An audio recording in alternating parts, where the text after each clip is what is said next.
Wir merken, als ob wir wie eine Eisenbahn immer auf den gleichen Gleisen sind und uns kaum verändern können. Dass wir eigentlich ständig dabei sind, innerlich zu arbeiten. Da sind Einflüsse quasi da aus der Vergangenheit und da sind Prozesse, wo wir uns da etwas mehr befreien müssten. Und das sind häufig Aufträge aus der Vergangenheit, Familienaufträge, die wir verstehen müssten, um dann zu einer wirklichen Freiheit zu gelangen. Wolfgang, du schaffst es.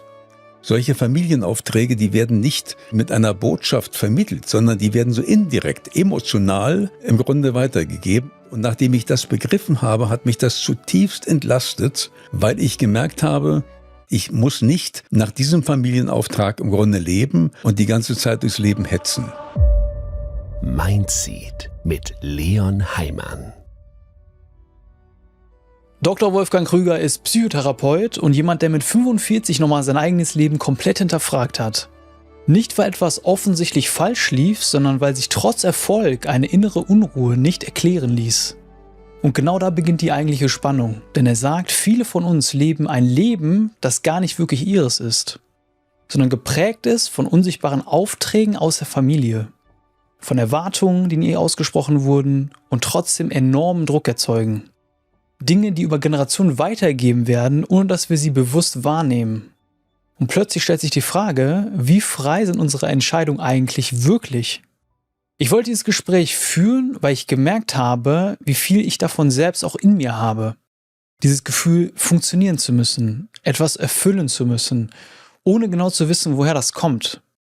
In dieser Folge verstehst du, wie familiäre Prägungen wirklich entstehen, warum sich bestimmte Muster immer wiederholen und wie du anfangen kannst, dich davon zu lösen. Es geht um Herkunft, Identität und vielleicht die wichtigste Frage überhaupt, lebst du dein Leben oder das von jemand anderem? Und wenn dich Gespräche über mentale Gesundheit und persönliche Entwicklung interessieren, dann abonniere den Kanal doch gerne einmal kostenlos auf YouTube oder Spotify. Damit unterstützt du den Kanal und sorgst dafür, dass wir weiterhin solche Gespräche führen können. Ich wünsche dir viele spannende Erkenntnisse bei dieser Folge Mindseed Podcast, deinem Ort für mentale Gesundheit und persönliche Entwicklung. Heute wollen wir über das Thema Großeltern als auch Familiendynamiken sprechen. Wann entstand bei dir zum ersten Mal das Interesse für dieses Thema? Als ich etwa 45, 46 Jahre alt war, lief in meinem Leben alles eigentlich gut. Die Bücher verkauften sich gut, ich hatte eine Therapiepraxis gehabt, habe gut Geld verdient, war in einer festen Beziehung und ich habe das Gefühl gehabt, eigentlich hätte ich Grund gehabt, mit dem Leben zufrieden zu sein und tief durchzuatmen. Und das passierte nicht. Und ich habe mich immer gefragt, woher kommt die Unruhe, das Getriebensein? Und dann gab es eine Kernsituation, wo ich das ganz deutlich gemerkt habe. Ich habe einen Vortrag gehalten vor weit über 1000 Leuten und hatte hinterher das Gefühl, als ob ich meine Pflicht getan hätte. Also ich war nicht in einer High-Stimmung und ich war auch nicht zutiefst zufrieden, sondern irgendwo hatte ich das Gefühl, ich habe das getan, was ich tun musste. Und da habe ich selber zu mir gesagt, Wolfgang, du hast irgendwie einen Knacks. Also irgendwo merkte ich, da gibt es Einflüsse aus der Vergangenheit, dem musst du nachgehen.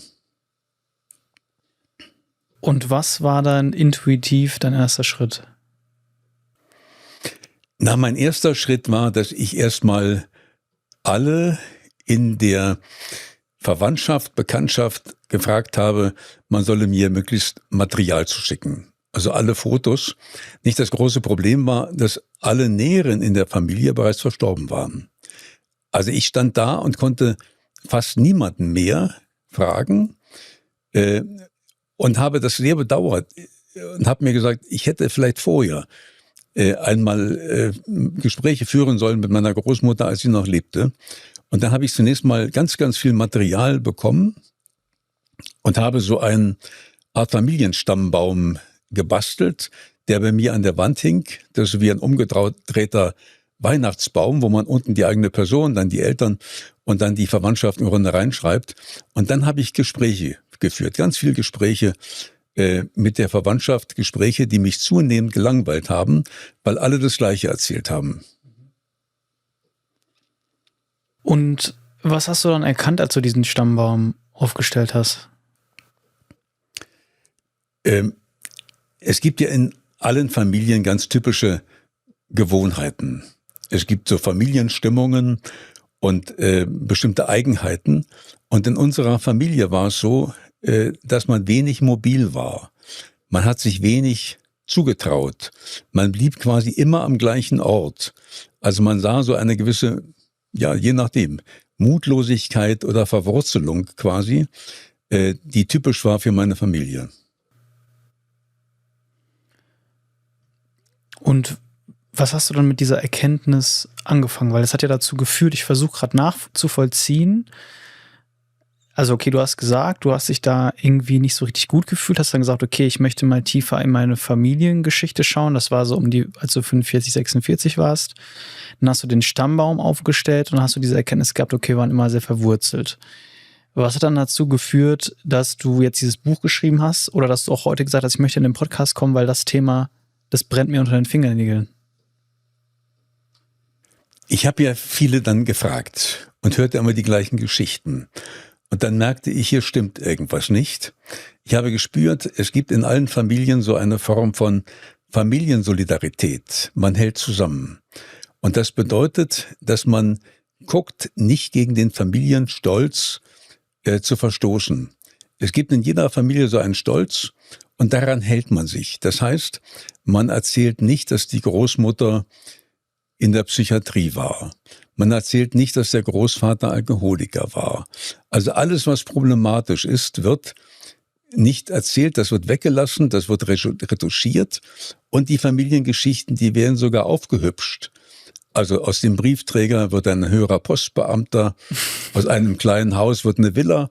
Also man schönt quasi die Familiengeschichten und das wird dann erzählt. Und deshalb ist es wichtig, dass wir dann auch mal andere Personen fragen, zum Beispiel den Pfarrer oder die Nachbarn, die etwas weiter entfernt waren, oder dass man die Leute befragt, die in der Familie nicht so gut angesehen waren, weil die halten sich nicht an diese Familiensolidarität. Und ich habe das große Glück gehabt, dass es noch eine Tante gab, die in unserer Familie nicht gut angesehen war. Und die habe ich besucht. Und die sagte mir dann, Wolfgang, ich kenne die Wahrheit über deine Familie. Die war bereits im Pflegeheim, saß im Rollstuhl und sagte, unter meinem Bett ist ein Koffer. Und dieser Koffer enthält die Wahrheit über deine Familie. Ich weiß im Grunde alles. Und die erzählte mir zum Beispiel, dass der Großvater väterlicherseits, den ich gar nicht kennengelernt habe, in einem russischen Lager verstarb und jemand war, der NSDAP angehörte und Blockwart war. Also er hatte eine höhere Position in der NSDAP und war ein glühender Anhänger von Hitler. Und ich hörte, dass ich einen Urgroßvater hatte, der in Berlin sehr reich war und sehr berühmt war, ein sehr berühmter Weinhändler war, teuren Wein verkauft hat und der hat in der Weltwirtschaftskrise pleite gemacht und ist kurz darauf verstorben. Und daraufhin ist die gesamte Familie, die vorher ein hohes Ansehen hatte, verarmt. Und immer gab es dann die Hoffnung, irgendwann wird jemand kommen und nochmal die Fahne der Familie hochziehen und wird reich sein, wird berühmt sein und wird den Namen wieder reinwaschen. Irgendjemand wird kommen. Und dieser Großvater, der danach kam, der ist im Lager verstorben. Mein Vater war sehr schüchtern und auch sehr krank. Und diese Botschaft dieser Auftrag ging an mich über. Und das hat mich offenbar so unter Druck gesetzt und das hat man mir aber nie erzählt. Solche Familienaufträge, die werden nicht quasi mit einer Botschaft vermittelt, sondern die werden so indirekt, emotional im Grunde weitergegeben, indem man zum Beispiel immer dann, wenn ich was geschafft habe, hat man mir, als ich kleines Kind war, gesagt, Wolfgang, du schaffst es. Nicht? Da war so eine tiefe Überzeugung dahinter, mit einer Selbstverständlichkeit, dass ich es irgendwann zu etwas Großem bringen werde. Und so werden solche Familienaufträge quasi weiter vermittelt. Und nachdem ich das begriffen habe, hat mich das zutiefst entlastet, weil ich gemerkt habe, dass ich diesen Familienauftrag zum Teil erfüllt habe. Und zum anderen Teil habe ich ihn aber auch zurückgegeben. Ich habe ihn korrigiert und habe mir gesagt, ich muss nicht nach diesem Familienauftrag im Grunde leben und die ganze Zeit durchs Leben hetzen.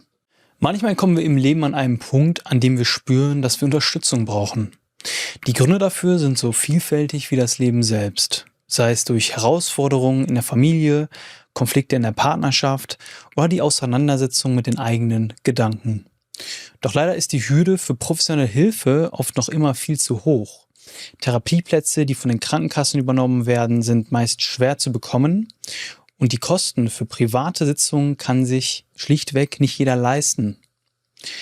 Genau hier setzt unser Partner Anytime an, um psychologische Beratung endlich bezahlbar und zugänglich zu machen. Wir freuen uns sehr, mit den Anytime-Psychologinnen langfristige Begleiterinnen an unserer Seite zu haben, die bezahlbar und erreichbar Hilfe anbieten. Per Text oder Sprachnachricht hast du eine psychologische Beraterin quasi immer mit dabei. Du kannst alles teilen, was dich bewegt und erhältst innerhalb von 24 Stunden eine Rückmeldung. Dabei sprichst du über Anytime ausschließlich mit echten Menschen, denn wir sind gemeinsam mit Anytime davon überzeugt, dass der persönliche Austausch in der heutigen Zeit wichtiger ist denn je. Für nur 49 € im Monat erhältst du eine umfassende Begleitung, die flexibel in deinen Alltag passt. Du kannst pro Woche bis zu 20 Minuten per Sprachnachricht mit deiner Psychologin sprechen. Das sind insgesamt 80 Minuten im Monat und zusätzlich hast du die Möglichkeit, täglich Support per Textnachricht zu erhalten. Den Link findest du wie immer in den Shownotes oder nutze den Code MINDSEED, indem du ihn beim Anytime-Chat eingibst, um dein Testabo um weitere 3 Tage kostenlos zu verlängern. Das heißt, wir haben, also wenn ich das nochmal zusammenfasse, die Familiengeschichte ist oft geprägt von Stolz und von Verschönerung. Das heißt, wir leben so ein bisschen in der Fantasie unserer Familiengeschichte. Und irgendwo werden in den Familien Verträge weitergegeben, ohne dass die Familien vielleicht selber davon wissen, einfach nur durch Sätze, die sozusagen vielleicht so von Generation zu Generation weitergegeben werden und die aber implizit uns etwas sagen, was wir auch nicht wirklich bewusst wahrnehmen, aber unterbewusst schon. Ja, das stimmt.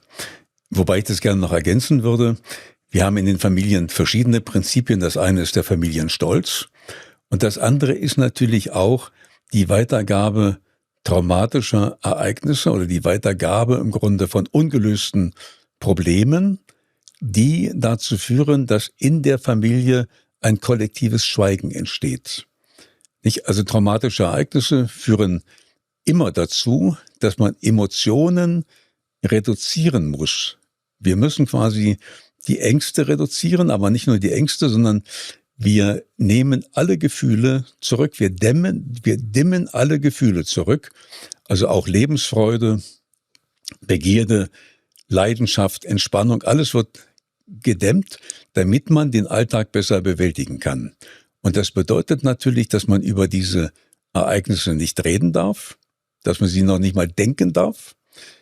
Und es führt dazu, dass in den folgenden Generationen uns viele Gefühle nicht mehr zur Verfügung stehen. Deshalb sprach man auch von Nebelkindern, weil man in irgendeiner Form das Gefühl hat, das ganze Leben verläuft im Nebel. Also durch traumatische Ereignisse werden bei den Betroffenen die Gefühle gedimmt und die geben dann diese Dimmung weiter sozusagen. Ja.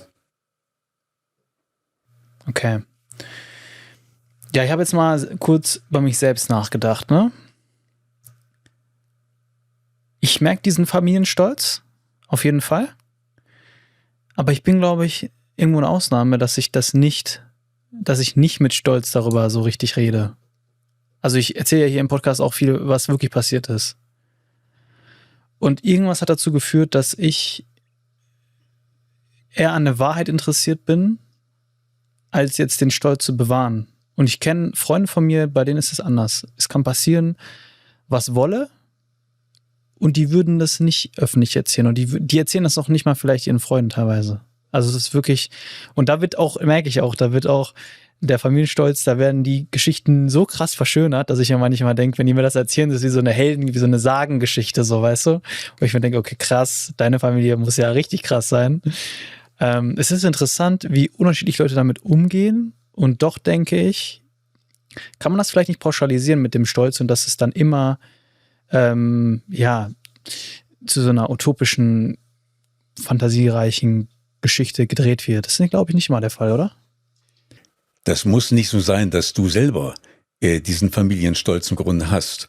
Du wirst nur merken, in dem Augenblick, wo man die Geschichte dieser Familie erforscht, dann wird man merken, dass man sehr häufig immer so eine abgespeckte Version mitbekommt. Oder man kriegt mit, als ob man auf einer Bühne ist, man bekommt das Geschehen vor dem Vorhang mit, aber man weiß nicht, was war hinter dem Vorhang. Also in irgendeiner Form werden die Krisen, die es gab, die werden nicht erzählt. Und das werden wir häufig spüren, wenn wir Großeltern noch haben oder uns dafür interessieren, was ist eigentlich im Zweiten Weltkrieg gewesen? Was haben die Männer damals gemacht? Wo waren sie im Krieg? Waren sie an Kampfhandlungen beteiligt? Haben sie irgendetwas gemacht, wo wir heute sagen, das war moralisch im Grunde schwierig? Wie haben die Betreffenden die Weltwirtschaftskrise überlebt? Ja, da gibt es vieles, wo wir später im Leben das Gefühl hatten, dass möglicherweise auch problematisch sein kann, wenn man das einmal unter dem Gesichtspunkt einer Moralität betrachtet. Und all das wird dann nicht erzählt. Und wir brauchen ein großes Einfühlungsvermögen und wir brauchen viel Verständnis von der Zeit, um überhaupt Menschen, Großeltern zum Reden zu bringen oder dazu zu bringen, dass man uns die Familiengeschichte erzählt. Mir ist gerade in den Sinn gekommen, wir reden jetzt über Familien, ne? Aber das ist ja auch kollektiv so. Ne? Es gibt auch Kulturen, Bundesländer, Länder, die sehr stolz sind und wo mit Sicherheit auch die Geschichte etwas verbogen wird, wobei man da sagen muss, zum Beispiel hier in Deutschland, wir reden ja eigentlich sehr offen auch über die Nazi-Zeit. Ne? Das wird ja sogar auch in den Schulen gelehrt. Und da finde ich aber auch wiederum interessant, ich bin der festen Überzeugung, diese Zeit hat ja uns als Kollektiv und somit auch individuell sehr stark geprägt. Zum Beispiel, dass die Deutschen auch mittlerweile versuchen, so nehme ich das wahr, immer sehr korrekt zu sein, fair zu sein, wohlwollend zu sein und auch zumindest lange Zeit auch immer Leute aufgenommen haben. Momentan empfinde ich da so eine Veränderung in der Dynamik. Und das, denke ich, ist mit Sicherheit auch geprägt worden durch diese Geschichte, die wir dann aber auch nicht verleugnet haben, sondern wo wir auch ehrlich waren und gesagt haben, okay, wir lernen das in den Schulen, wir vergessen diese Geschichte nicht, weil die war wichtig, die hat uns was gezeigt. Ich will das Thema noch mal etwas konkreter machen. Ja? Es geht ja zunächst einmal darum, dass wir häufig die Werte und die Normen, die unsere Großeltern hatten oder Urgroßeltern, dass wir die übernehmen und überhaupt nicht kennen. Und ich hatte eine Patientin gehabt, die immer dann, wenn das Leben schwierig wurde, immer sagte, man kann ja nichts tun. Und die wusste überhaupt nicht, woher das kam. Die hat die Erinnerung dabei verloren. Und dann habe ich näher nachgefragt und habe sie gebeten, einmal rumzufragen, welche Geschichte dahinter steckt. Und dann kam raus, dass die Urgroßeltern von ihr eine große Gaststätte hatten und 3 Söhne.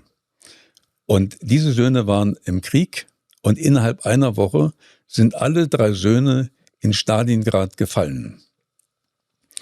Und die Urgroßeltern hätten nur noch betroffen auf der Bank gesessen vor dem Restaurant und hätten immer gemurmelt, man kann ja nichts tun. Mhm.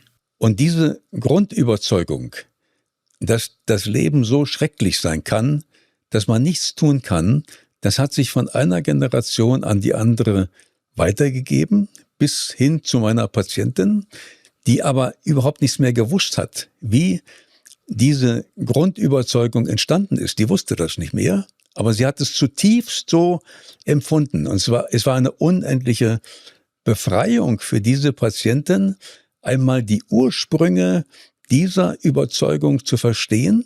Und in dem Augenblick, wo sie das verstanden hat, konnte sie das auch ändern, hat sie einen Zugang dazu gehabt. Vorher war das im Grunde wie zementiert. Und ich muss aus dem eigenen Leben sagen, es gab 2 Dinge im Leben, die mich wirklich verändert haben.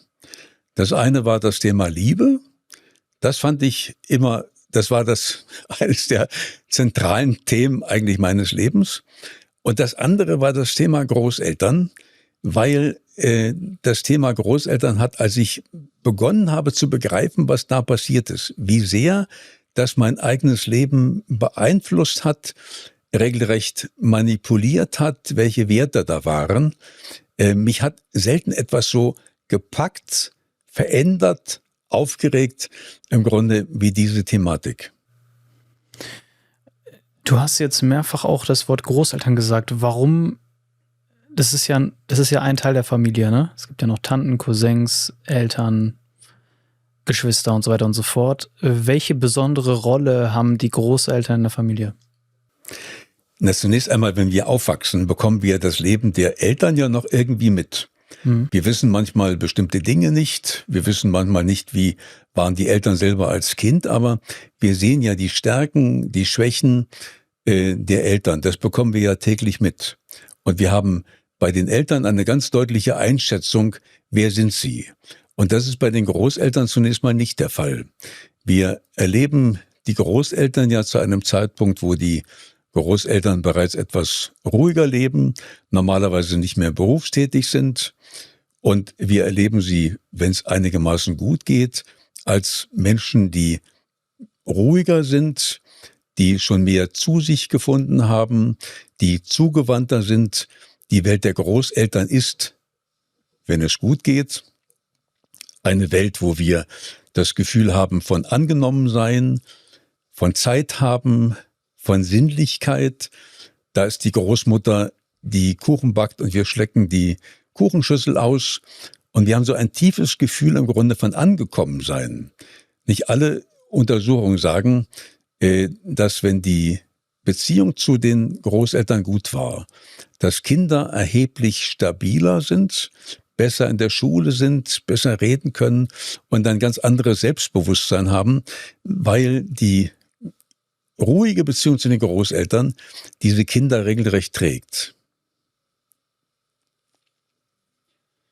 Also meine Beziehung zu meinen Großeltern war auch, würde ich sagen, eine sehr besondere, weil ich hatte immer das Gefühl, ich hatte ja nicht so richtig so einen Vater. Also meinen biologischen Vater, den kenne ich ja nicht. Den habe ich erst mit 25 Mal kurz gesehen gehabt, zweimal in meinem Leben, dann jetzt mittlerweile auch wieder keinen Kontakt mehr.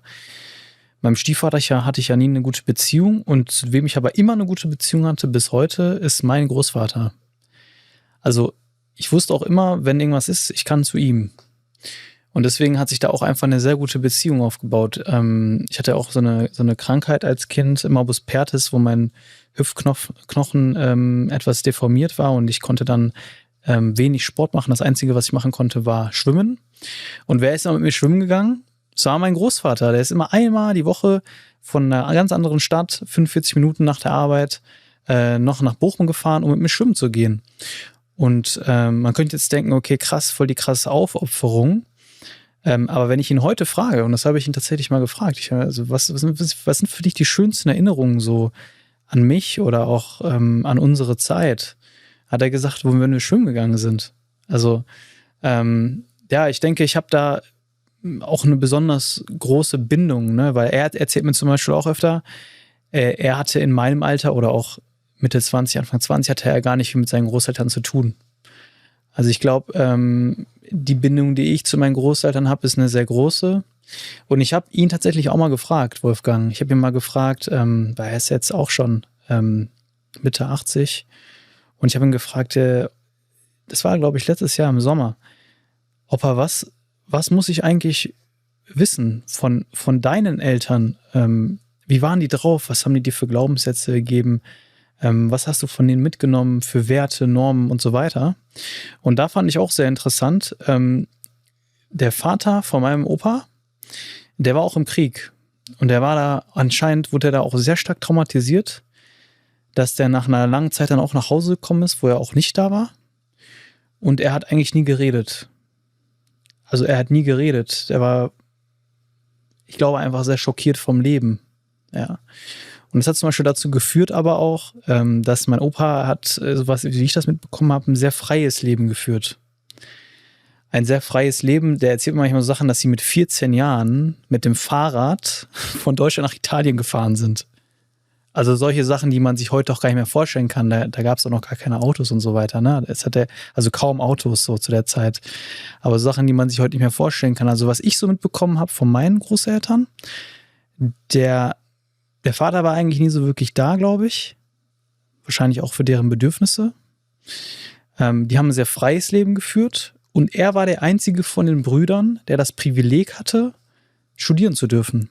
Weil ich glaube, das hat damals auch Geld gekostet zu studieren. Das war jetzt ja nicht so wie heute, dass das so gut wie kostenlos ist. Und dann haben sie in ihm das größte Potenzial gesehen. Das waren 3 Brüder. Und dann haben sie ihn auch zur Uni geschickt als einzigen. Ja. Das ist so in a nutshell so die Story so ein bisschen, die ich mitbekommen habe. Die besondere Beziehung zu einem Großvater und auch, was er mir so erzählt hat. Ne? Und dann ich habe das noch lange nicht in die Tiefe ergründet, aber das sind schon Informationen für mich, die ich weiß und mit denen ich arbeiten kann. So. Also einmal finde ich es großartig, dass du in deinem Alter bereits deinen Großvater gefragt hast und mit ihm darüber doch ins Gespräch gekommen bist. Ich habe das nicht getan und meine Frau hat dann eins gemacht, die ist Porträtkünstlerin und hat mir aufgrund eines Fotos, was ich noch hatte, ein riesiges Bild von meiner Großmutter gemalt. Und das hing dann bei mir über dem Sofa. Und ich habe mich jahrelang immer, wenn ich das Bild angesehen habe, mit meiner Großmutter unterhalten und habe ihr nochmal Fragen gestellt, die sie mir nur teilweise beantworten konnte. Und dann kann ich sagen, wir beide haben ein ähnliches Schicksal, nämlich Großeltern sind sehr häufig die Rettung in Krisenzeiten. Mhm. Mein Vater war sehr krank. Meine Mutter war ausgesprochen schwierig. Man würde heute sagen, eigentlich wäre sie ein Fall gewesen fast für die Psychiatrie. Und ich bin dann in jungen Jahren bereits zu meiner Großmutter gekommen und bin dann leider, als die Schule dann begann, wieder zurückgekommen zu meinen Eltern. Ich bin aber lebenslänglich ein Großmutterkind geblieben und bin dann mit 17 Jahren wieder zu meiner Großmutter gezogen. Und ich merke, dass immer dann ich mich im Leben bei Frauen wohlgefühlt habe, wenn sie gewisse Elemente meiner Großmutter hatten. Das habe ich den Frauen dann aber erklärt. Ja, da frage ich mich auch oft, ist das komisch, dass man manchmal solche Eigenschaften in potenziellen Partnerinnen sucht? Es ist sinnvoll. Ich habe mich bei der Großmutter unendlich wohlgefühlt. Ich kenne so Situationen, sie war eine sehr ruhige, sehr herzliche Frau. Und wir haben dann in einer Laube gelebt, sehr ärmlich, ohne fließend Wasser und ohne Strom. Aber ich war glücklich. Und wir saßen manchmal abends vor dieser Laube auf einer Bank. Und meine Großmutter nahm die Hand und sagte, Wolfgang, das Leben ist schön. Und ich war als Kind glücklich. Und ich war sehr, sehr verstört, als ich dann wieder zu meinen Eltern kam. Und diese Form von Ruhe und Gebundenheit, dass die Zeit stehen bleiben kann und dass das Leben schön ist, diese Form von zu tiefem Vertrauen, das habe ich später auch, glaube ich, zu Recht in Partnerschaften gesucht. Und als ich meine Frau kennenlernte, der hatte ich auch von meiner Großmutter erzählt und habe ihr dann irgendwann gesagt, sie würde mich an meine Großmutter erinnern. Und da hat sie mir gesagt, das ist das größte Kompliment, was ihr machen konnte, weil sie merkt, dass all das, was mir im Leben wichtig war, was ich an Positivem erlebt habe, das hat sie verkörpert. Das heißt, man könnte sagen, die positiven Erlebnisse, die man als Kind hatte, sei es jetzt mit den eigenen Eltern, mit den Großeltern, diese schönsten Momente, das sind eigentlich die wir dann auch im Erwachsenenalter versuchen zu reinszenieren? Wir versuchen als Erwachsener 2 Dinge. Wir gucken, dass die schlimmen Dinge, die passiert sind, dass die sich nicht wiederholen. Das ist das Vermeidungsverhalten, was wir haben. Das ist wichtig, ja, dass wir im Leben Sicherheit haben. Und wir gucken natürlich, dass wir die positiven Dinge, die wir haben, dass wir die auch erleben. Und dann gibt es doch auch noch so einen dritten Weg. Manchmal versucht man doch auch Dinge zu reinszenieren. Also das bekomme ich manchmal mit, ne? Bei Partnersuche beispielsweise, dass es gibt solche toxischen Muster, die ich schon ein paar Mal mitbekommen habe. Sagen wir mal, eine Frau wurde von ihrem Vater schlecht behandelt und dann hat sie sich daraufhin auch immer wieder Männer gesucht, unbewusst, die sie auch schlecht behandelt haben, mit der Hoffnung, dass es aber diesmal, dass sie das Blatt wenden kann und es noch positiv enden wird. Also mit so einem Hoffnungsschimmer, diesmal schaffe ich es, ihn zu verändern. Es gibt manchmal einen relativ komplizierten Wiederholungszwang, dass man Dinge, die als Kind schrecklich waren, in einer Partnerschaft wiederholt. Und das hat zwei Elemente. Das eine ist, dass man diese schwierigen Verhältnisse kennt. Die sind uns im Grunde vertraut. Sie sind uns vertrauter im Grunde als ein unbekanntes Glück. Und zum anderen hat man aber immer die Hoffnung, als ob man irgendetwas ändern könnte daran. Also ob man quasi diese schwierige, schlimme das Erlebnis, als ob man das in dieser Beziehung auflösen kann. Nicht? Und vor allem Frauen haben dann immer die Hoffnung, dass man diesen schwierigen Mann ändern könnte, was in den meisten Fällen nicht gelingt. Du hast ja gerade schon diese Familienverträge so ein bisschen angedeutet, ne? Und weißt du, was ich auch in meiner Familie sehe? Ich habe doch gerade erzählt, der Vater von meinem Großvater war im Krieg. Das heißt, er war nicht wirklich da. Der Vater von meinem biologischen Vater war auch nie da. Mein Vater war auch nie da. Ist das jetzt Zufall? Oder ist das etwas, was weitergegeben wird? Das frage ich mich oft. Und ich frage mich auch manchmal, ich hoffe, dass ich das nicht weitergebe. Das sind nicht Zufälle. Wir erleben immer wieder, dass bestimmte gleiche Prozesse in den Familien auftauchen. Dass also immer wieder Leute Singles sind zum Beispiel. Oder wir haben Familien, wo in jeder Generation Alkoholiker sind. Oder noch schlimmer im Grunde, wir haben Familien, wo es ständig Selbstmordversuche oder Suizide gibt. Und manchmal so stark, dass man den Eindruck haben kann, als wäre das wie ein Fluch in der Familie. Oder es gibt sogar Betreffende, die sagen, da ist irgendwie ein genetischer Prozess, ja, weil die Wiederholung ist so ungeheuer dominant, dass man sich die Frage stellt, was ist das, was dazu führt, dass immer wieder doch mehr oder minder negative oder schreckliche Sachen, es gibt ja auch positive Dinge, nicht, dass man das Gefühl hat, ja, wir haben in der Familie überall eine Häufung von Menschen, die in irgendeiner Weise genial sind oder wunderbare Musiker sind oder wunderbare Schriftsteller sind, das ist das Positive. Aber wir sorgen uns vor allem dann, wenn wir in den Familien so eine Häufung haben negativer Ereignisse. Ja, und wie kommen die zustande aus deiner Sicht? Na, die kommen zustande vor allem über Beziehungen. Nicht? Ich will das einmal am schwierigsten Punkt im Grunde sagen, beim Suizid. Jeder Suizid ist ja ein Prozess einer ungeheuren Entmutigung, wo ein Mensch am Leben verzweifelt. Und immer wenn das der Fall ist, dann schwächt es die nachfolgenden Generationen, weil wir sind darauf angewiesen, als Fundament unseres Lebens, sind wir darauf angewiesen, dass wir Menschen haben in den vorangegangenen Generationen, die den Mut hatten auszuhalten, die in den schwierigsten Situationen einmal das Leben bewältigt haben. Das gibt uns emotional die Zuversicht, dass wir das im Grunde auch schaffen. Und insofern ist jeder Suizid, der schrecklich ist und den man verstehen kann, wenn man das Leben dieser Menschen kennt, aber jeder Suizid quasi schwächt die nachfolgenden Generationen und zeigt den nachfolgenden Generationen, wenn es ganz schwierig wird, dann gibt es im Leben eine Möglichkeit, nämlich, dass man im Leben Schluss macht.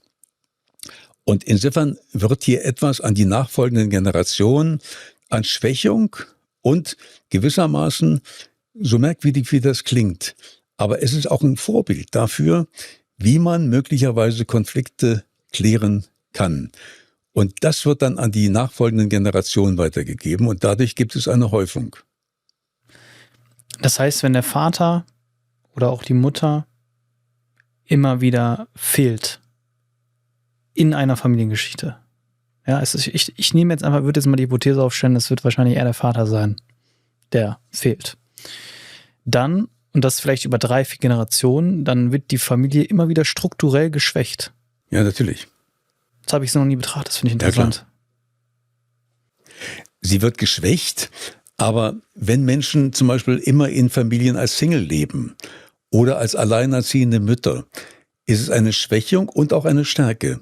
Wir finden ja dann Möglichkeiten, damit umzugehen. Wir geben ja auch weiter ein bestimmtes Modell an Autonomie, wie man dieses bewerkstelligen kann.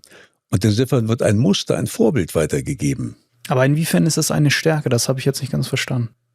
Wir reden doch darüber, dass Menschen dann allein gelebt haben, Mütter zum Beispiel. Ja, das ist ja auch eine Stärke. Wenn Mütter vor 100 Jahren gelebt haben, dann haben sie normalerweise alles getan, um einen Versorger zu haben. Sie hatten nicht die Selbstständigkeit gehabt. Es gehörte ja früher ein ungeheurer Lebensmut, eine Form von Autonomie, von alleine leben auch können und auch wollen dazu. Und insofern stecken in allen Lebensentwürfen normalerweise gewisse Defizite, die wir sehen, dass irgendwas nicht möglich war. Aber es steckt dahinter natürlich auch eine Stärke, wenn man Kinder hatte, wenn es Frauen waren, mit diesen Kindern alleine diese Kinder aufzuziehen. Man muss gucken, welche Leistung das war, wenn eine Frau alleine lebte, dann möglicherweise 2 Kinder hatte, das Geld verdiente und das im Grunde, das war früher erheblich noch schwieriger im Grunde als heute und dass sie das hinbekommen haben. Endlich ist es soweit. Ich gehe mit Mindseed auf Live-Podcast-Tour. Dieses Jahr wage ich den Schritt aus dem gewohnten Studio direkt zu euch auf die Bühne. Ich freue mich riesig drauf, dieses Herzensprojekt gemeinsam mit wunderbaren Gästen wie Dr. Jan-Uwe Rogge, Verena König, Dr. Britta Papay und Lutz Ulrich Besser live zu moderieren. Ihr werdet als Community fester Bestandteil der Show. Ihr könnt euch aktiv am Gespräch beteiligen und wenn ihr mögt, sogar selbst zu uns auf die Bühne kommen. Euch erwartet also kein klassischer Frontalauftritt, sondern ein gemeinsames Erlebnis auf Augenhöhe mit Raum für echten Austausch, auch über die Show hinaus. Ich kann es kaum erwarten, euch persönlich in Berlin, Hamburg, Stuttgart und Düsseldorf zu sehen. Ihr sichert euch eure Plätze. Den Link zu den günstigsten Tickets findet ihr direkt in den Shownotes oder auf meinen Social-Media-Kanälen. Ich freue mich auf euch. Das stimmt, aber ich finde diese Stärke, natürlich ist das eine Stärke, eine absolute Leistung, aber diese Stärke ist ja aus der Not entstanden. Das heißt, die mussten stark sein. Also sie hatten keine andere Wahl. Irgendwo. Weißt du, was ich meine? Ja, dennoch ist es eine Stärke. Wir haben das bei den Frauen in der Nachkriegszeit, nach dem Zweiten Weltkrieg, die oft viel stärker waren als die Männer. Frauen, die stark sein mussten, weil die Männer demoralisiert waren. Und natürlich war das eine Stärke, die erforderlich war, die notwendig war. Und dennoch ist es eine Stärke, die diese Frauen im Grunde gebracht haben. Und die Bedeutung dieser Stärke sieht man auch daran, dass es ja manchmal Menschen gibt, die dazu nicht in der Lage waren. Ich habe es ja gerade gesehen, im Grunde an meiner eigenen Mutter, die im Leben, seelisch eher etwas, man kann sagen, abgetaucht ist, weil sie die Last dieser Stärke nicht tragen konnte. Ich verstehe 100%, was du meinst. Und ich denke auch, dass diese Frauen super stark waren. Aber ich zoome gerade so ein bisschen raus und ich denke mir, okay, die Familie wurde strukturell geschwächt. Natürlich musste die Familie das kompensieren und eine gewisse Stärke entwickeln, um das trotzdem noch das Leben aufrechtzuerhalten sozusagen. Aber diese Stärke, die dann entstanden ist, die ist ja aus der Not entstanden. Und diese Stärke weiterzugeben, ist ja wie ein Kompensationsmechanismus, den man weitergibt. Und es ist vielleicht nicht das Wünschenswerte, die Balance, das, was einen wirklich gut fühlen lässt, die man dann weitergibt. Stärke entsteht in den meisten Fällen oder in vielen Fällen aus einer schwierigen Situation heraus. Das, was wir heute als Resilienz bezeichnen, ist ja im Grunde eine Stärke, die aus einer Krise entsteht.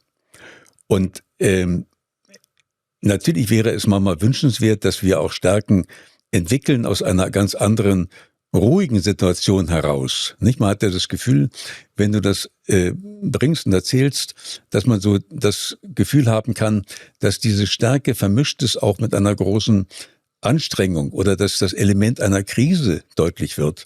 Aber ich will das mal erzählen am Beispiel meiner Großmutter. Meine Großmutter hat erlebt, dass das gesamte Vermögen weg war, dass ihre Wohnung weg war, dass ihr Mann verschleppt war. Sie wusste nicht im Grunde, wo der war.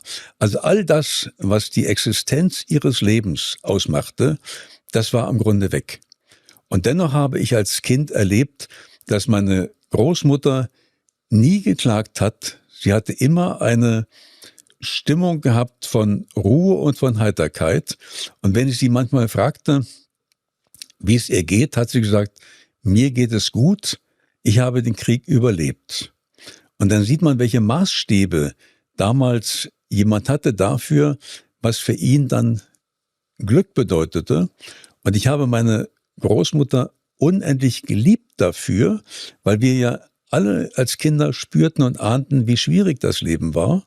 Aber sie hat gewisse Lebensrituale gehabt. Meine Großmutter war eine richtige Preußin. Das heißt, die stand morgens auf, hatte ein festes Korsett im Leben. Sie hatte Hühner, um die sie sich gekümmert hat. Und dann, wenn sie alles getan hat, dann hat sie sich den Luxus geleistet und hat dann den ersten Kaffee getrunken und hat gesagt, ich mache mir das Leben schön. Das heißt, meine Großmutter hat auf schwierige Verhältnisse unendlich erfolgreich gute Antworten gegeben.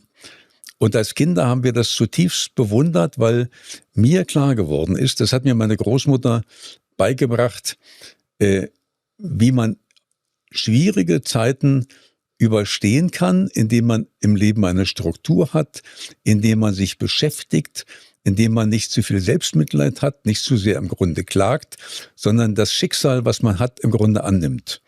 Und es gab einen Schriftsteller, der einmal gesagt hat, das, was wir am meisten mitbekommen von den Großeltern, ist, dass Großeltern, wenn es gut geht, Philosophen sind. Dass sie uns zeigen, was ist im Leben wichtig und wie können wir das Leben bewältigen. Ich fasse nochmal kurz zusammen. Also wir haben die Familiengeschichte, ne, und die Biografie von den ganzen Mitgliedern sozusagen. Und das beeinflusst dann natürlich uns. Und wir haben jetzt zum Beispiel diese Familienverträge genannt. Ne, dazu gehören auch solche Normen, Werte, Vorstellungen und so in der Familie. Wir haben die Rolle der Vorbilder jetzt gerade genannt. Ne, dass unsere Eltern zum Beispiel auch Vorbilder sind im Hinblick auf Autonomie und Beziehung, wie wir das lernen und was für einen Stellenwert die haben. Und dann hast du noch vorhin einmal die genetische Disposition erwähnt. Was für eine Rolle spielt die? Ich bin vorhin mit der Bahn hergekommen und erzählte jemandem, der auch an der Tür stand, und habe ihm stolz gesagt, ich bin nachher bei Leon Heimann und wir reden über das Thema Großeltern. Und dann sagt er, redet ihr dann über Genetik? Ja. Und das war natürlich, muss man sagen, ein Schuss ins Tor, weil ich seit meiner Studentenzeit an ein glühender Anhänger davon bin, dass wir erstmal nicht spekulieren. Und wenn wir heute sagen, das könnte Genetik sein, das ist reine Spekulation. Das kann sein, aber wir können es nicht beweisen. Kein Mensch hat dafür wirklich Hinweise. Aber was wir machen können, ist, dass wir einmal nachvollziehen, wie werden bestimmte Prozesse von einer Generation auf die andere weitergegeben. Und das sind ganz subtile Prozesse durch Vorbilder, durch Emotionen, durch eine Form von Beziehung. Und wir wissen, dass vor allem so traumatische Dinge weitergegeben werden, dass die Beziehung sich einschränkt. Sie werden weitergegeben über Stimmungen. Nicht zum Beispiel in unserer Familie war es so, es gab eine große Schamproblematik. Ich glaube, dass meine Großmutter sich sehr geschämt hat, dass sie in der Kriegszeit eine Anhängerin von Hitler war. Das ist nicht ausgesprochen worden, aber es gab in unserer Familie immer so eine Stimmung von gedämpfter Traurigkeit. Man war nie fröhlich. Man hat sich sogar aufgeregt über die Leute, die so unbekümmert waren, weil sie waren oberflächlich. Und ich habe als Kind diese Traurigkeit regelrecht mitbekommen. Und da gibt es subtile Prozesse, wie das weitergegeben wird von einer Generation auf die andere. Und ich bin immer der Meinung, das müssen wir erforschen, was sich da wirklich ereignet hat, weil dann haben wir, wenn wir das verstehen, einen Hebel der Veränderung. Ich habe immer Angst, wenn wir zu sehr Dinge ins Biologische reinbringen, ins Genetische hinein, dann verlieren wir dazu den Zugang. Das ist auf der einen Seite, könnte man sagen, modern. Wir leben heute in unsicheren Zeiten und immer in unsicheren Zeiten haben wir das Gefühl, als ob da etwas ist, was uns von Ferne steuert. Also die Genetik, das Körperliche, das Hirn, alles Mögliche mehr. Und ich bin immer sehr dafür, dass wir bei dem bleiben, was wir spüren können, was wir empfinden können, was wir sehen. Und dass wir sehen im Grunde, wie Dinge weitergegeben werden quasi im Alltag. Und dann haben wir eine Möglichkeit, dass wir das nicht nur verstehen, sondern dass wir das verändern. Aus meiner Sicht spielt die genetische Disposition schon auch, denke ich, eine große Rolle, weil, ich meine, wenn wir unseren Körper betrachten, dann sind wir ja irgendwo eine Summe aus unseren Eltern und auch natürlich aus den Vorfahren wiederum, ne?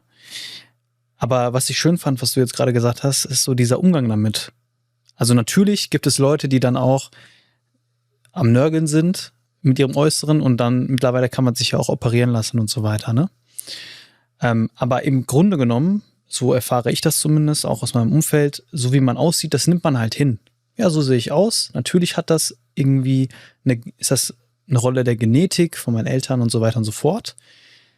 Aber so bin ich halt. Und ich arbeite mit dem, was ich habe. So. Und ich glaube, das ist auch der Punkt, den du gerade so ein bisschen versucht hast rauszukristallisieren.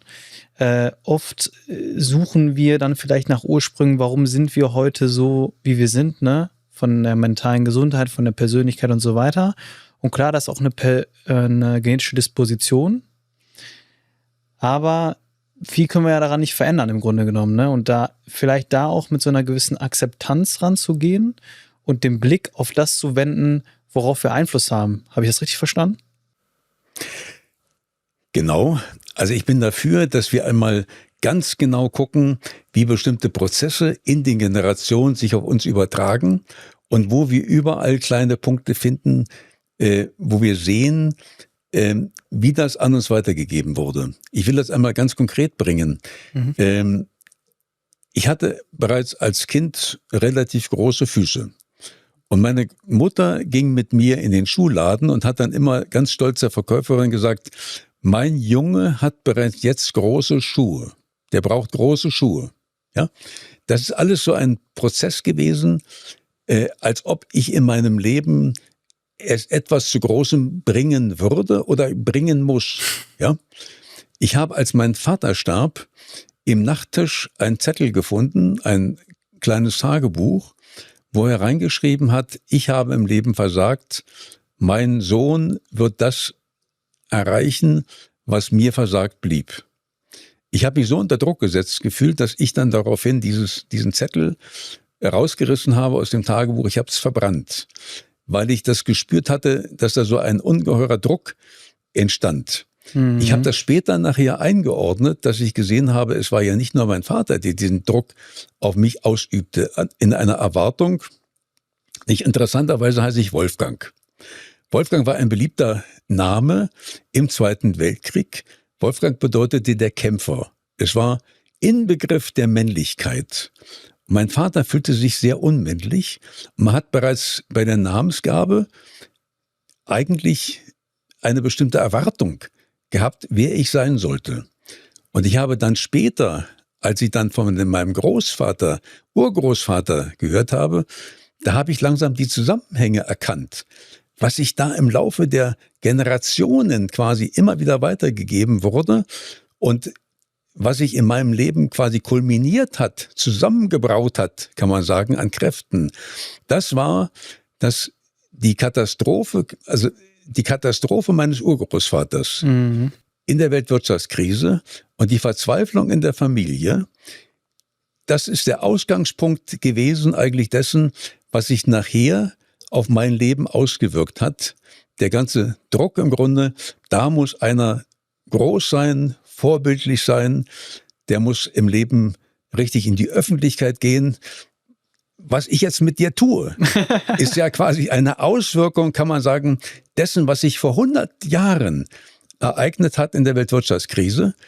Das geht jetzt im Grunde, ich löse quasi das, was mein Urgroßvater wollte, das löse ich jetzt quasi ein. Und wenn wir diese Zusammenhänge so subtil in den Kleinigkeiten quasi erkennen, dann können wir uns im Grunde daraus befreien. Und dann brauche ich eben keine Genetik, wo ich das Gefühl habe, ich weiß gar nicht, wie ich dazu einen Zugang finden soll, sondern ich bin eher, muss man sagen, als Preuße bin ich jemand, ich brauche Gewissheiten, ich brauche eine Bodenständigkeit. Ich spekuliere nicht gerne, sondern ich will die Dinge quasi erfahren und die Dinge begreifen, die ich verändern kann. Das mit der Namensgebung ist super interessant und ich habe gerade gedacht, bin ja auch immer so ein kleiner Kämpfer gewesen. Was heißt denn Leon? Leon heißt Löwe. Was macht ein Löwe? Ein Löwe kämpft. Das ist richtig. Ja, ja. Also könnte man das jetzt auch so interpretieren, wenn man klar. das... Ne? Ja. Ich glaube, so eine allgemeine Frage ist ja auch, die damit so einhergeht, wie viel von dem, was ich tue, ist mein freier Wille und wie viel davon sind so Aufträge, ne? Ich glaube, komplett frei machen können wir uns ja sowieso nicht, weil unser ganzes Leben ist ja, wurden wir beeinflusst von allen möglichen Seiten. Also eigentlich sind wir wie so sehe ich das, ein Konglomerat aus allem, was uns passiert ist und aus dem, was uns mitgegeben wurde. Und so der Einflussbereich, wo wir dann wirklich noch Dinge machen können, der erscheint klein, aber irgendwo ist er doch auch groß, weißt du? Aber ich frage mich manchmal auch, ne? Ich habe ja auch sehr viel Energie hier in dieses Tun hier gesteckt mit dem Podcast und allem. Und manchmal frage ich mich auch, weil bei mir sind auch so Glaubenssätze, das merke ich auch, irgendwie, du bist nur genug, wenn du was tust. So, das ist schon auch was, das in mir ist. So, mir fällt es zum Beispiel schwer, irgendwie mal nichts zu tun. Ja, ich muss es wirklich planen, mal nichts zu tun. Oder auch dieses krasse Autonomiebedürfnis, das ich habe, ne? Das ist ja auch das, irgendwo, das habe ich vorhin gesehen. Meine Mutter damals, die hat sich dann ja von meinem biologischen, drogenabhängigen Vater gelöst und hat dann halt war ja auch eine sehr autonome Sache so, ne? Dass sie gesagt hat, nee, hier ist die Grenze, ich gehe jetzt. Und hat dann auch erstmal autonom und sich alleine mit mir durchgekämpft. Da war sie ja auch noch im Studium, sage ich mal. Und das habe ich ja auch irgendwo mitgenommen, ne? Und wenn man das so hört, dann fragt man sich ja, okay, wie viel von dem, wie ich lebe, ist denn überhaupt noch frei? Wir merken das ja eigentlich selber. Nicht die Tatsache, dass du einen Podcast jetzt machst und was du beruflich machst. Das ist ja eine Entscheidung, für die es keine Vorbilder gibt. Und du wirst merken, dass das eigentlich deine Welt ist, deine freie Entscheidung. Und dann merken wir aber manchmal, dass wir im Leben gar keine Spielräume haben. Wir merken, als ob wir wie eine Eisenbahn immer auf den gleichen Gleisen sind und uns kaum verändern können. Also dass wir auch im Urlaub nicht so richtig entspannen können. Dass wir eigentlich ständig dabei sind, innerlich zu arbeiten. Und dass wir dann merken, dass wir fast ein bisschen, man könnte sagen, so wie Marionetten an einem Faden. Da sind Einflüsse quasi da aus der Vergangenheit und da sind Prozesse, wo wir uns da etwas mehr befreien müssten. Und das sind häufig Aufträge aus der Vergangenheit, Familienaufträge, oder das können auch Familientraditionen sein aus der Vergangenheit, die wir verstehen müssten, um dann zu einer wirklichen Freiheit zu gelangen. Und wie war denn bei dir jetzt der Prozess? Also du hast ja gesagt, du hast dann unter anderem auch diesen Zettel noch gefunden und das hat in dir so einen extremen Druck ausgelöst und hast dann ziemlich schnell gesagt, dass du dich davon lösen konntest. Aber wie war der Prozess, dich davon lösen zu können? Es gab 3 Dinge. Zum einen bin ich unendlich stolz gewesen und dankbar gewesen für die positiven Dinge, die ich mitbekommen habe.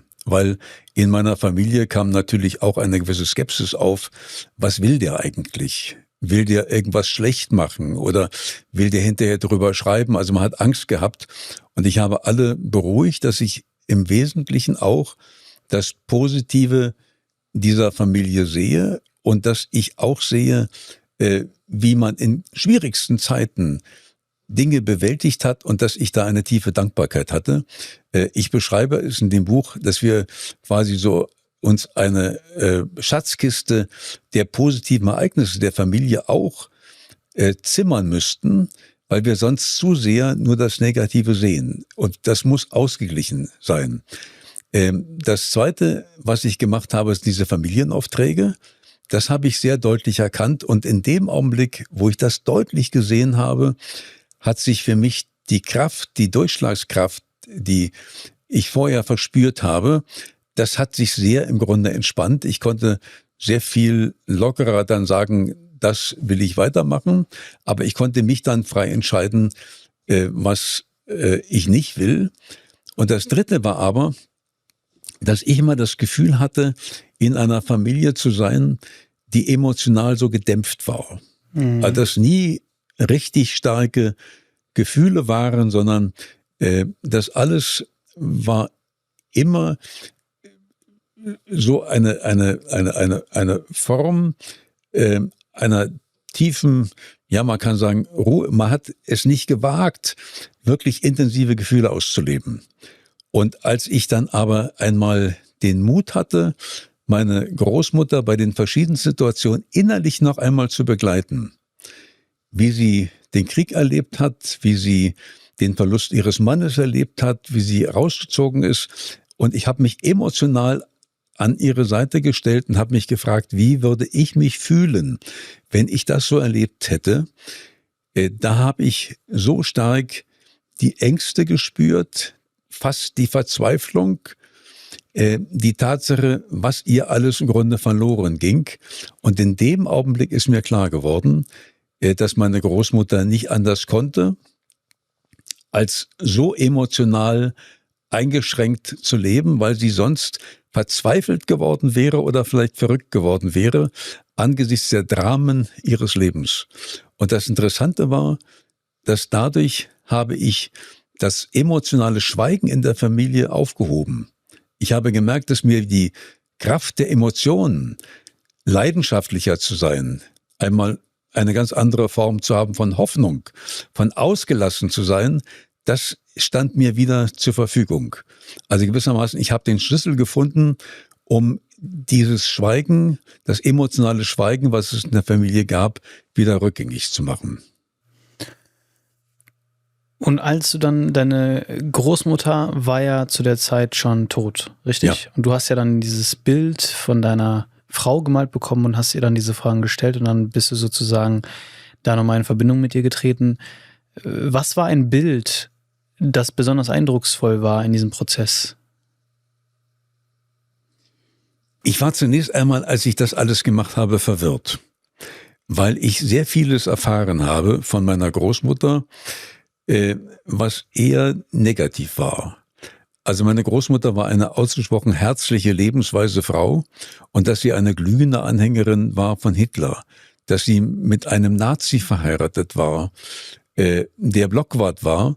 Es gab viele Dinge im Grunde, die mich zutiefst verwirrt haben.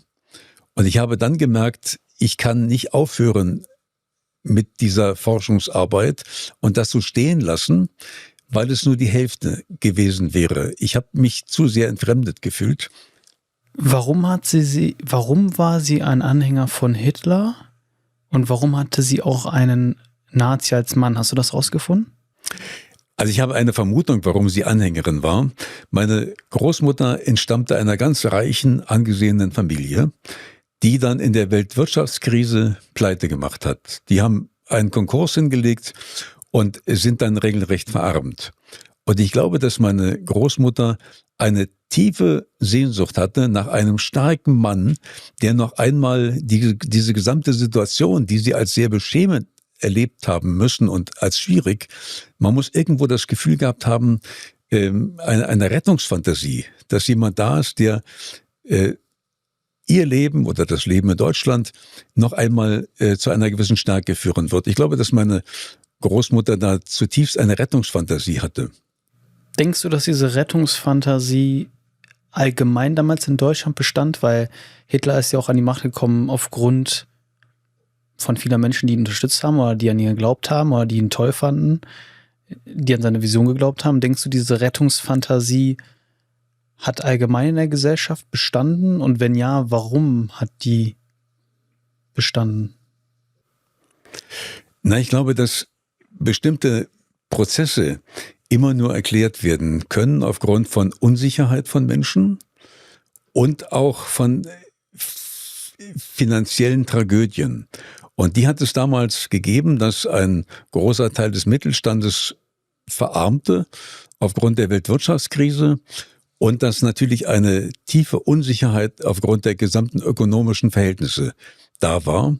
Und das ist oft der Boden im Grunde dafür, dass Menschen demokratische Prozesse verlassen und die Hoffnung haben, nach einem starken Mann, der autoritär die Gegebenheiten übernimmt. Aber was ich damals dann begonnen habe, ist, dass ich mich nochmal hingesetzt habe und mir überlegt habe, wie war eigentlich deine Großmutter, wie habe ich sie erlebt? Und ich habe dann nochmal von vorne begonnen, meine Großmutter verstehen zu wollen. Mhm. Also welche Lebensgegebenheiten waren, was war mit dem Konkurs, warum hat sie Hitler gewählt? Und ich habe geguckt, mich innerlich an die Seite von ihr zu stellen, also nicht zu verurteilen, sondern in irgendeiner Weise zu verstehen, immer mit der Frage, wie hätte ich gehandelt, wenn ich an ihrer Seite gewesen wäre? Und das hat mich dann zunehmend versöhnt. Und dann gab es eine Situation, die mich endgültig versöhnt hat. Ich bin an alle Orte noch einmal gefahren, wo meine Großeltern gelebt haben und habe immer geguckt, einmal zu spüren, wie ist die Gegend, wie ist das Wetter, was empfinde ich da emotional, und habe mich mit Menschen getroffen, die meine Großeltern noch kannten. Und dann gab es eine Frau, die war damals ein kleines Mädchen und sagte, die war schon sehr alt, ich kannte noch ihre Großmutter. Und ihre Großmutter hatte immer wenig zu essen, aber sie hat mir von dem Essen, was sie hatte, noch was abgegeben, damit ich nicht hungern musste. Und das hat mich zutiefst berührt, weil ich dann gespürt habe, dass mein Eindruck, den ich von meiner Großmutter hatte, dass der stimmte, dass meine Großmutter eigentlich eine herzensgute Frau war. Das hat mich innerlich dann letztendlich versöhnt und ich konnte dann mit meiner Großmutter quasi abschließen.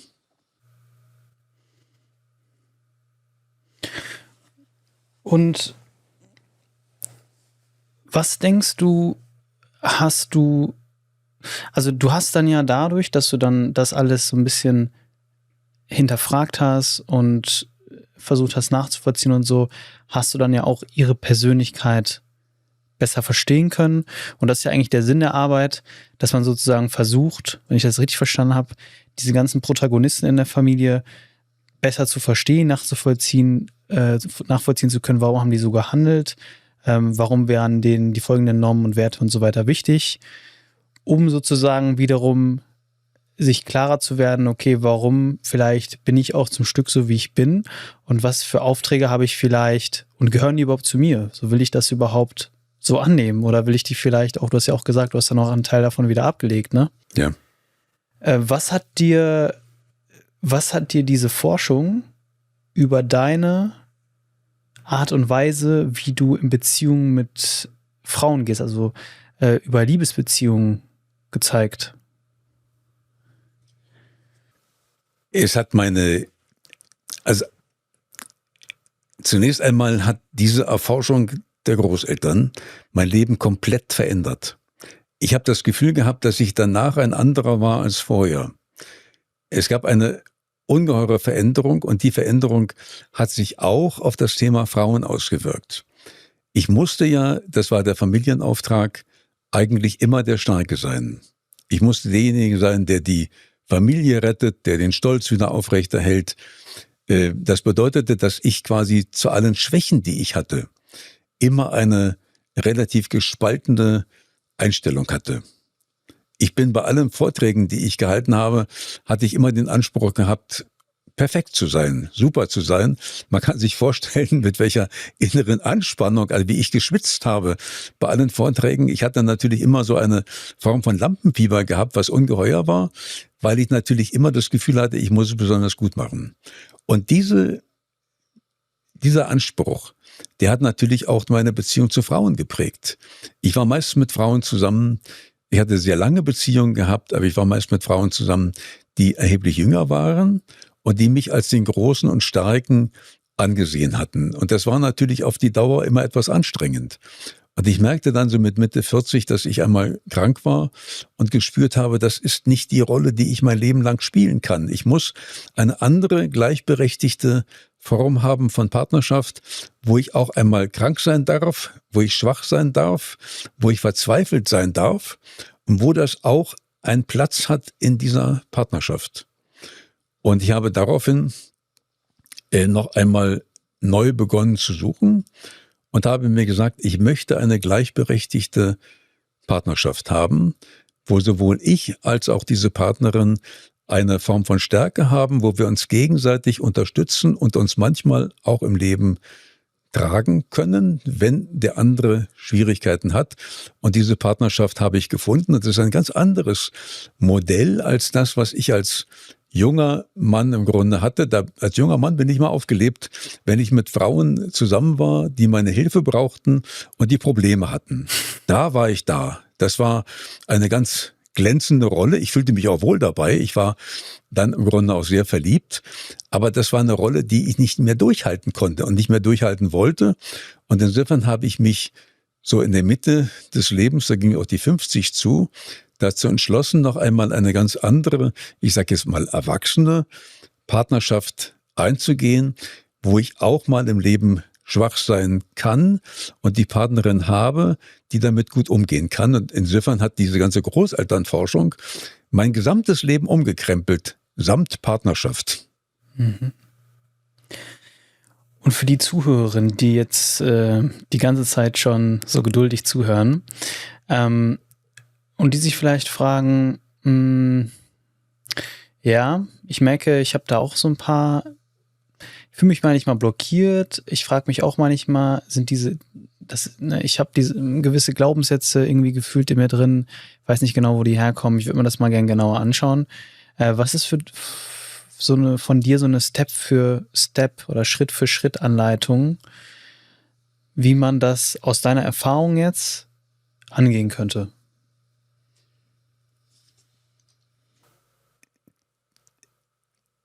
Wenn die Großeltern nicht mehr leben, das wäre das Schönste, die direkt noch einmal befragen zu können. Aber in den meisten Fällen fangen wir dann doch etwas später damit an, wenn wir etwas älter sind. Und das Problem ist häufig, dass wenige Personen dann noch leben. Dann muss man sagen, dann wird die gesamte Großelternforschung häufig zu einer Detektivarbeit. Und da müssen wir uns aber in einen längeren Zeitraum einlassen und müssen da fast etwas erfinderisch sein. Ich habe zum Beispiel selber nicht gewusst, wo eigentlich das Haus war, wo meine Mutter eigentlich aufgewachsen war. Ich wusste sehr wenig. Man hat in unserer Familie unendlich geschwiegen. Also bin ich irgendwann in das Dorf zusammen mit meiner Frau gefahren. War bei der Freiwilligen Feuerwehr, wo ich dachte, die wissen alles, hab die gefragt im Grunde, wo bitte lebte meine Mutter?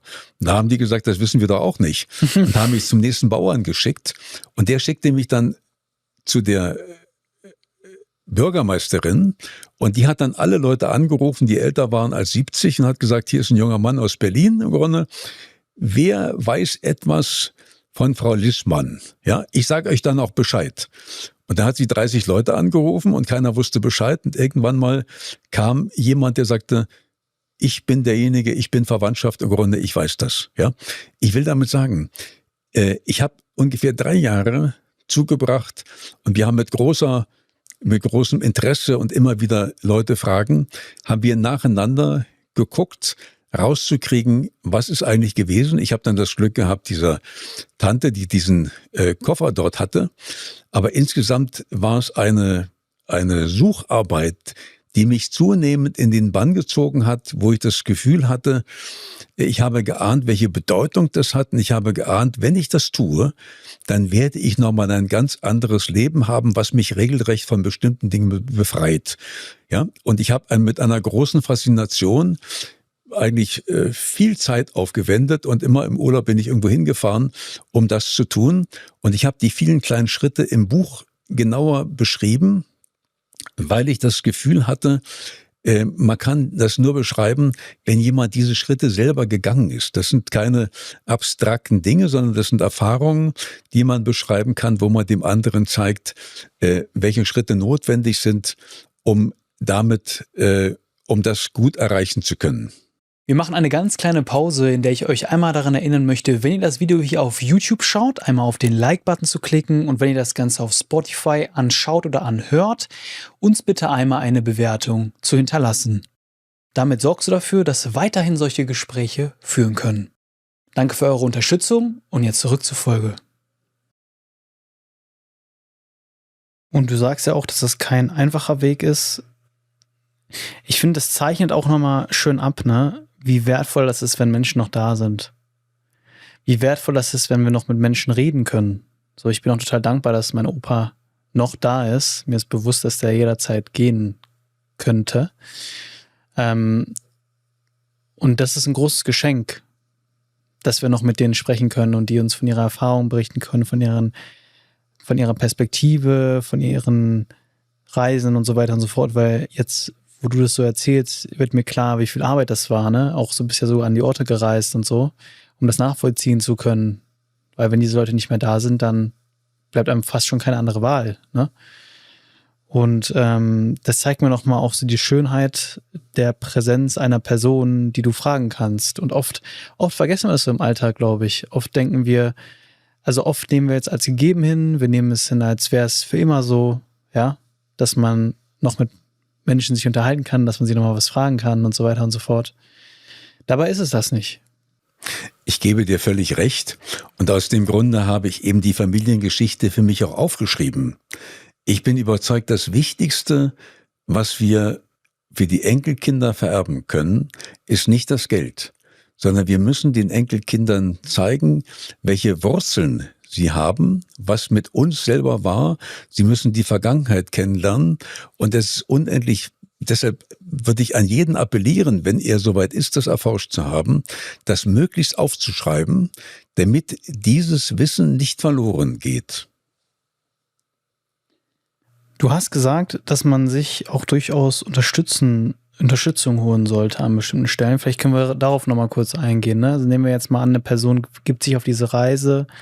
Es gibt ja auch durchaus so Angebote, die einen auch dabei unterstützen, so eine Familienaufstellung zu machen. Was denkst du, an welchen Stellen ist es hilfreich, sich Unterstützung zu holen, und in welchem Ausmaß? Na, wir brauchen vor allem eine emotionale Unterstützung. Ich habe ja eines gemacht, dass ich auch geguckt habe, wie ging es meiner Großmutter in sehr schwierigen Zeiten zum Beispiel, und habe geguckt, was war mit meinem Großvater, der in einem russischen Internierungslager dann verstorben ist, und habe mir ungefähr vorgestellt, was ist da passiert. Und wir sind ja, wenn wir uns da auf solche Prozesse einlassen, in Zeiten, die sehr inhuman waren, wo schreckliche Dinge passiert sind. Und das fiel mir bei meinem Großvater zum Teil schwer, weil er ja auf der einen Seite auch Täter war, aber auf der anderen Seite auf eine Weise dann gestorben ist, die ich als ausgesprochen tragisch empfand. Und da habe ich gemerkt, dass ich darüber reden musste. Ich habe dann mehrere Nächte sehr wenig geschlafen, weil ich gemerkt habe, wir müssen im Grunde gucken, uns im Leben, wenn wir uns mit solchen tragischen, traumatischen Ereignissen beschäftigen, dann müssen wir gucken, wo ist die Grenze, und müssen Menschen haben, die das mittragen, wo wir uns entlasten können, die uns beistehen, und müssen gucken, dass uns das nicht zu sehr belastet, sondern dass wir das so verarbeiten, dass wir letztendlich nachher das Gefühl haben, wir können das in unser Leben integrieren, aber wir brauchen die Unterstützung von anderen. Du hast ja vorhin gesagt, dass deine Großmutter so ein Anhänger von Hitler war und auch einen Nazi-Mann hatte. Das ist ja vielleicht auch zunächst mal irgendwie auch ein bisschen beschämend, wenn man sowas hört, kann ich mir vorstellen, ne? Ich gehe jetzt mal, also du hast ja andere Wertvorstellungen, davon bin ich überzeugt. Und dann kann es ja auch erstmal sein, wenn man sowas hört, ne? Genauso wie wenn man andere extreme Sachen hört, so mein Großvater war ein, keine Ahnung, Mörder und deswegen im Knast oder ähnliches, ja? Ich will das jetzt nicht gleichstellen, aber ich möchte einfach nur ein Beispiel dafür nennen, für solche extremen Sachen, die man hört und wo man denkt, okay, das ist überhaupt nicht einhergehend mit meinen Wert- und Normvorstellungen. Du hast es ja vorhin erzählt und dann hast du ja auch gesagt, dass das aus deiner Sicht aufgrund von 2 Aspekten so ist. Einmal aus einer gewissen Unsicherheit und auch einer finanziellen Destabilisierung der Gesellschaft. Deswegen würde ich jetzt gerne mal am Ende nochmal so einen kleinen gesellschaftlichen Ausblick geben. Ich habe das Gefühl, dass das momentan in der Gesellschaft schon so ein bisschen in so eine extremere Form geht, ne, was Politik angeht und so weiter. Und dass es auch sich leicht nach rechts neigt. Wie siehst du das und wie gehst du damit um? Weil du hast die Erfahrung, ich frage dich jetzt aus dem Grund, wir sind ja kein politischer Podcast, aber du hast die Erfahrung ja gemacht mit deiner Großmutter. Siehst du da auch jetzt wieder die Ursachen in der Unsicherheit und der finanziellen Destabilisierung? Ich gebe dir absolut recht. Ich bin in tiefer Sorge. In tiefer Sorge, weil wir zum einen vor gewaltigen gesellschaftlichen Problemen stehen. Ein Problem der Umgestaltung der ökonomischen Verhältnisse.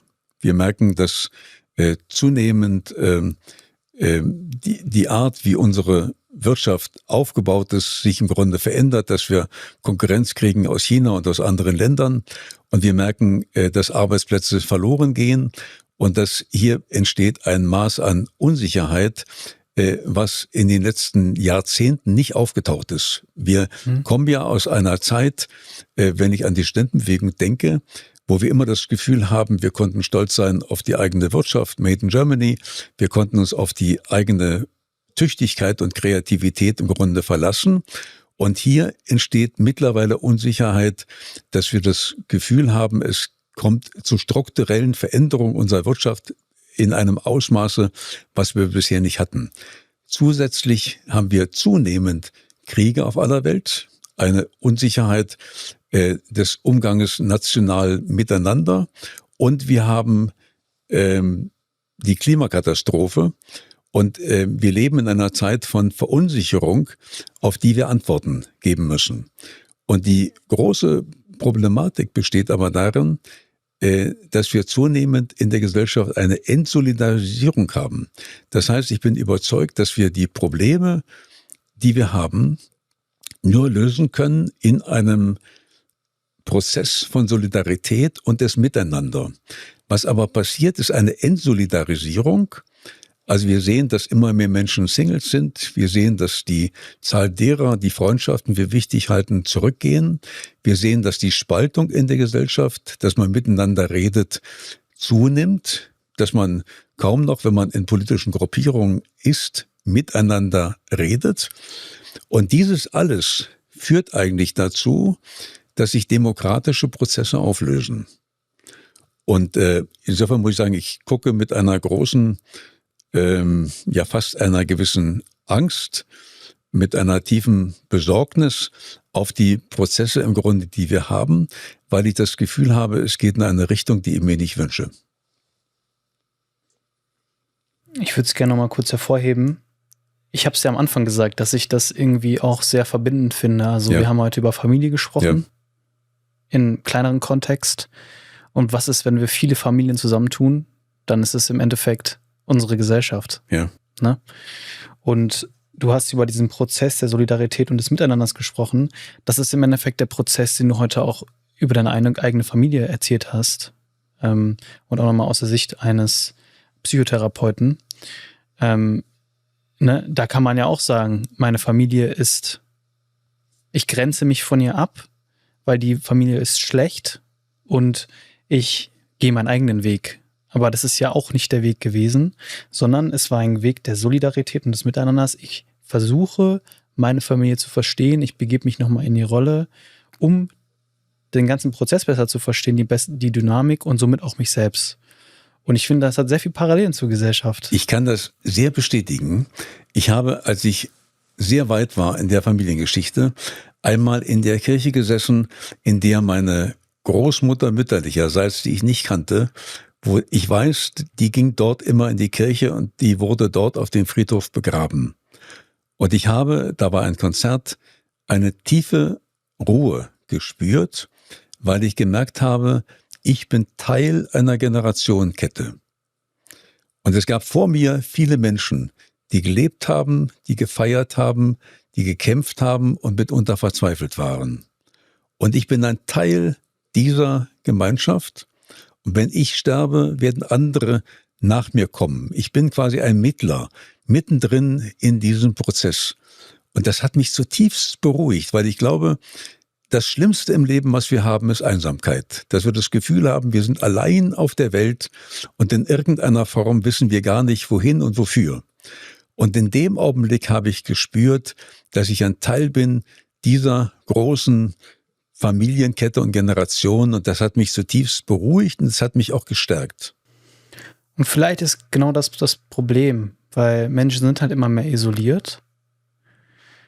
Und deswegen geht vielleicht auch diese Solidarität und das Miteinander verloren. Ne? Und vielleicht ist das wirklich das Kernproblem, dass wir auch immer mehr in Trennung denken und nicht mehr in Gemeinschaft und nicht mehr so sehr miteinander und nicht mehr so sehr versuchen zu verstehen, wie fühlt sich der andere, wie sind diese Dynamiken entstanden. Deswegen finde ich, ist die heutige Folge auch so ein bisschen ein gesellschaftlicher Appell. Wolfgang, am Ende des Podcasts stellen wir dieselbe Frage. Stell dir vor, wir könnten jetzt eine Nachricht an die Menschen rausschicken mit einem Satz. Welcher Satz wäre das? Wenn es ein Satz wäre, würde ich reinschreiben, kümmert euch umeinander.